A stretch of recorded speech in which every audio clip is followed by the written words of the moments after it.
Ciao, ciao, eccomi qua. Devo cucinare un paio di cocoelasa e approfitto dell'occasione per riprendere un argomento iniziato qualche mese fa, quando si parlava delle cuciture, quale fosse la più vecchia e la più moderna. Noi le chiudevamo in questo modo.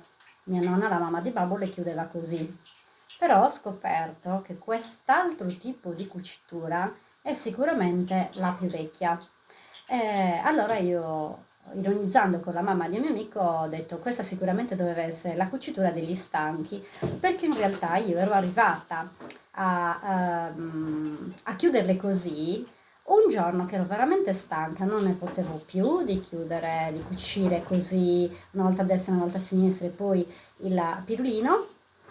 E avevo iniziato a chiudere prendendo la pasta e girandola su se stessa, poi pigiandoci sopra. E così ho scoperto che quella che io consideravo la cucitura dello stanco, in realtà è la più vecchia, la più caratteristica e tipica di questo paese. Vi saluto, ciao!